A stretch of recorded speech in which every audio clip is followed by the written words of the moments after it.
What's up, guys? It is Tuesday and we're heading to the gym.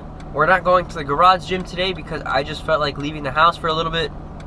We're heading out to the YMCA. We're gonna hit legs and shoulders. It's gonna be a heavy day. We're gonna burn a lot of calories. We're gonna burn a lot of fat, and we're gonna keep the intensity at a really high level. We're gonna keep the rest time at a minimum, so 30 to 60 seconds. We're still gonna go heavy. We're still gonna go hard. But now we're in our leaning season, which is basically when you cut calories, you're under your calorie count for how much you're working out and how old you are, how much you weigh, your height, and all that stuff.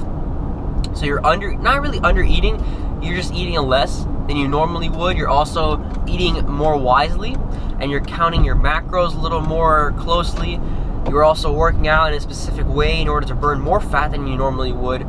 So now we are in leaning season because we have summer, and summer's coming up. The beach is getting perfect, the water is on point, the sun is out, and the pool is opening, so we need to lean up or lean down. And that's basically what we're gonna do. I still have maybe 3 or 4% of body fat left that I want to burn off to get to my desired around 7 to 9% body fat I want to be at by the end of this.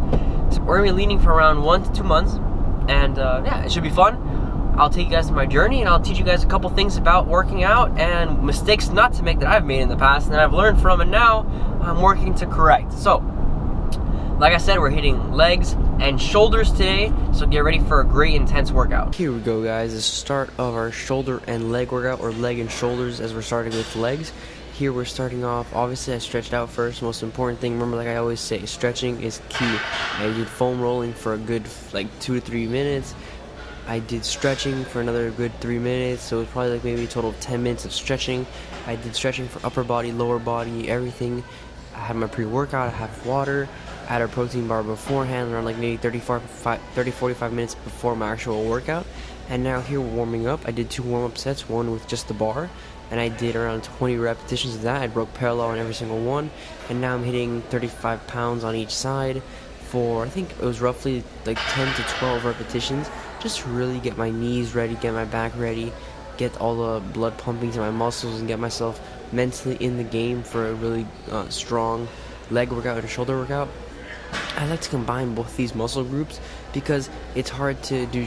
I try to keep biceps and triceps in their own day. If I put shoulders in there, it's harder, and so I just try to keep these both on either separate days or on the same day.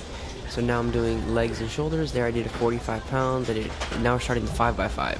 So I sped it up just so you guys don't have to stay through it the entire time. So like I said, 5x5, 5 sets, 5 reps, and those are just 2 of my sets right there. And here we have the same thing, a 5x5 sitting OHP, overhead press, or military press, whatever you want to call it.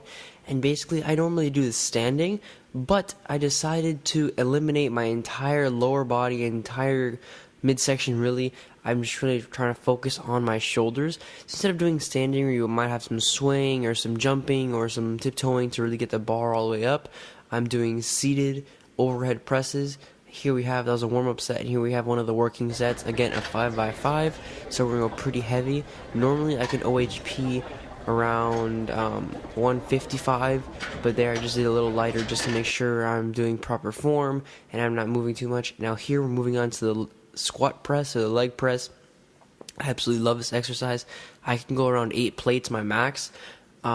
But today we're just really trying to work on volume and trying to work on full entire form and proper form, and really trying to get an intense workout and get the right form. Like I said, here we're always going a complete repetition. We're not going half reps. Sometimes I'll do it, but I'm trying to really keep it as entire reps as I possibly can.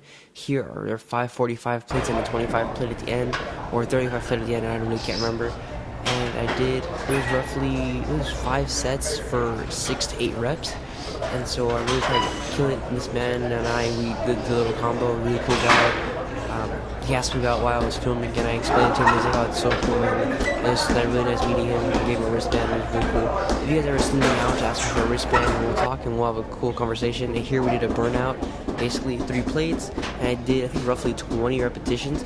And I tried to burn out, also like kind of like a drop set at the end, just to really get, just to really kill my legs and really get a really deep impact workout.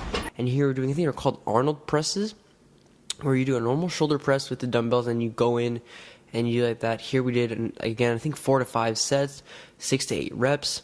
Remember, when you're breathing out when you go up, breathing in when you come down. Keep a good negative.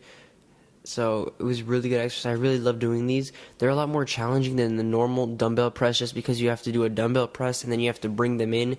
And so you kind of also work your shoulders. You work a little bit more your shoulders, so you have to have the resistance to hold it and come back into your chest and then hold it, spread out, and then go back up. So I really do enjoy these. I try to mix them up. So this week I'll do this one. Next week I'll do a reverse grip barbell shoulder press, something like that, and just try to mix it up a little bit. This is the first time I've actually filmed in the wire. The second time, and it's pretty cool. No one really said anything about it, and everyone was pretty cool about it. Here we're doing a hamstring curl. So basically a machine to work the hamstring.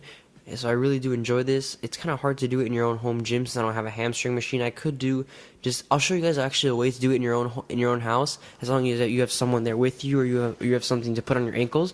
I'll actually show you a really cool way to do your own home hamstring workouts. But when I'm in the gym, I try to do the machines that I don't really have at home. So I decided to do this one. I think it was, again, 3 to 4 sets. This is like 8 to 12 reps actually on the hamstrings. So it was a really good workout. It really works your hamstrings, really develop the entire thigh, your whole entire leg. This is a cool workout I actually found from Mike Chang. It's a inclined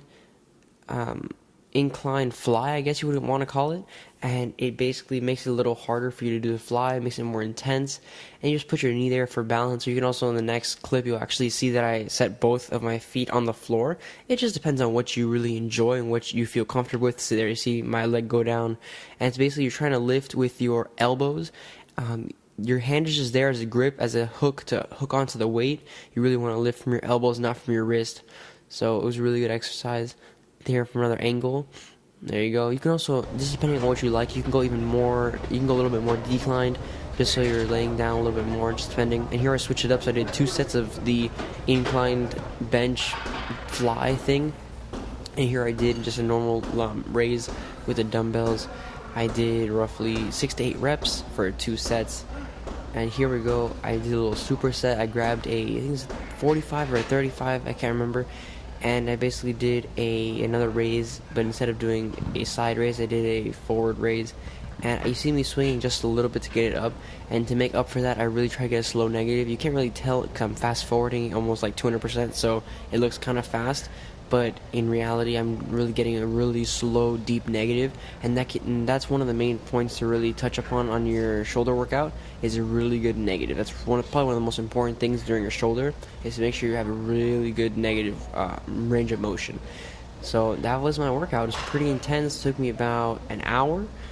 It felt really good, and I'll see you guys in the next one. If you have any questions, comments, concerns, leave them down below in the video description, and I'll make sure to get back to them as soon as possible.